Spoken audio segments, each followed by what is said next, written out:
Brahma Vivardhana. He encourages the Brahmanas in the performance of austerities for attaining spiritual realization. Brahmavit. He was initiated by Gargamuni, setting the example of how to understand the Supreme Brahman by chanting the Gayatri Mantra. Yes, when Krishna went to Mathura, he went to a spiritual master and he accepted initiation. And before that, Gargamuni had taught him. So that even the Vaishyas, they chant Gayatri Mantra.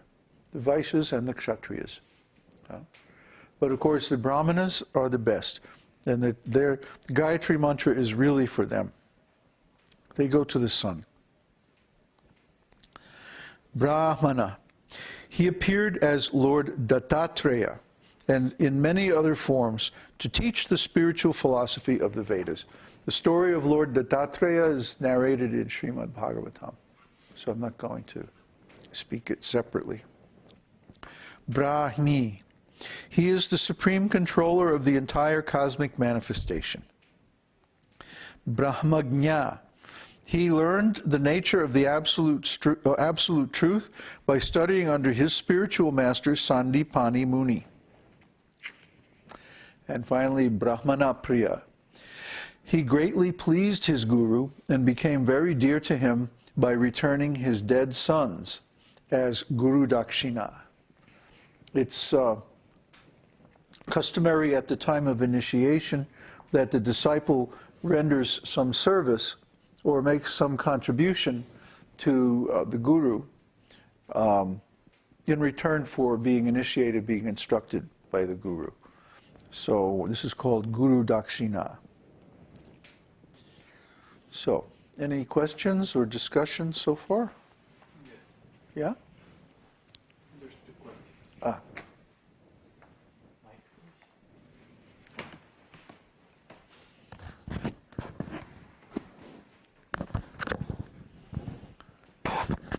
Let me switch.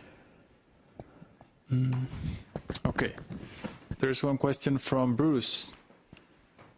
Is there a reason for feeling dizzy and losing spaces in time, like pauses while chanting this mantra? Yes, you have misunderstood terms. That's a symptom of misunderstood terminology.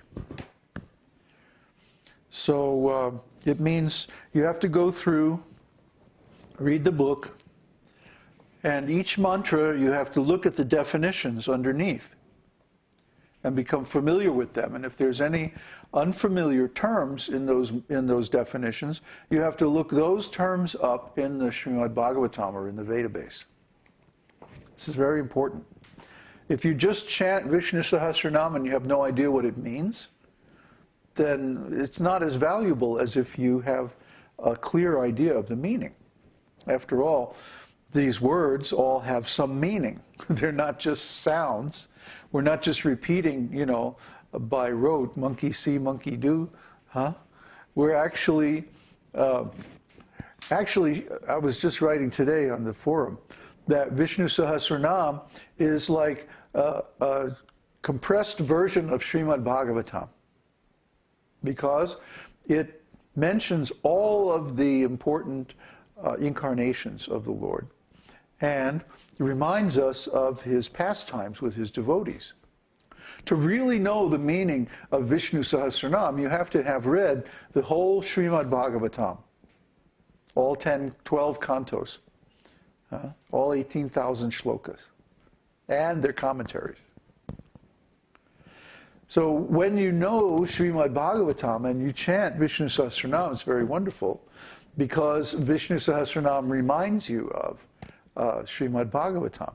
All the stories, all the wonderful pastimes, all the beautiful incarnations of the Lord. So yes, if you're getting this symptom, it means you have not studied very deeply.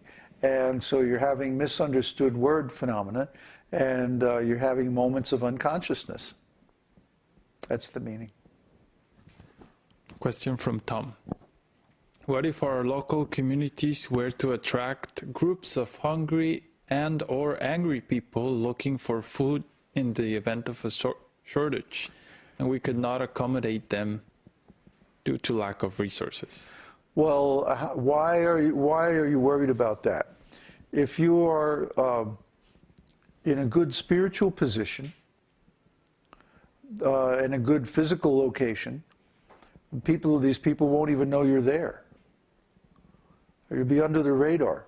That's been our policy all along, to be under the radar in the local areas where we live. In other words, we don't go out preaching, we don't go out attracting a lot of attention. Our audience is online. Not so much in the local physical place where we live. And this is exactly so that we don't attract envious people. There's something about a temple, there's something about devotees, and there's something about devotional service that just enrages the demons. I mean, they just go crazy, they go ballistic, they can't tolerate it. So the best policy is not to be open to the public. Not directly anyway. They have to go through some filtering process. We have an extensive filtering process on our website. You know, when you first come to our website, there's the front page, and then there's all these articles, and if you go through the menus, there's like so many sections with so many articles and so many videos and podcasts and tons of stuff. You have to get all the way over to the last menu, and then there's finally a drop-down thing that says University. And that's really the only, I mean, we have a little article on the Bhakta program and stuff like that, but I don't think too many people read that. Or if they do, they don't click through to the university.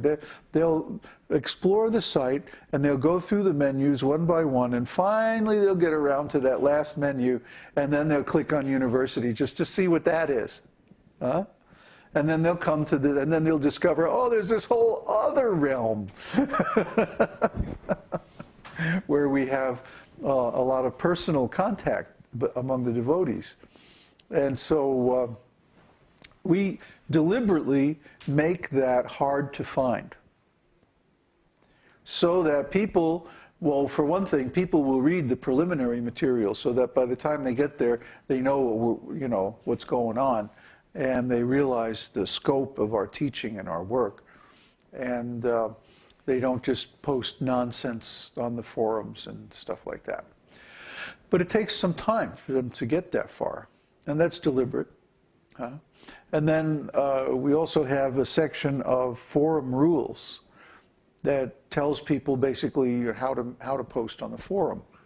And we can see if somebody follows those rules, or if they don't, how observant they are and how careful they are about coming into a new community where there's a lot of history, and there's a definite standard, a definite protocol of how we address one another, and so on like that. All of this is there just to screen out the bad people, just to keep the fools and rascals away. It's not that we don't think that we could help them. Of course we can help them. It is that we only have a certain amount of time, energy, and resources. And so we want to apply the resources we've got to the people who will benefit the most from it, and who will turn around and benefit others. You see? We want to find the best people and spend all our time and energy on them. We don't want to take on an inferior class of people. Prabhupada always said, first the class, then the mass. First the class, then the mass. And what does that mean? First, you concentrate your time and energy on the most intelligent people, because they are the ones who can understand your teaching. The masses can't understand. The masses are incapable of understanding. We can still help them. But they won't understand how they're being helped.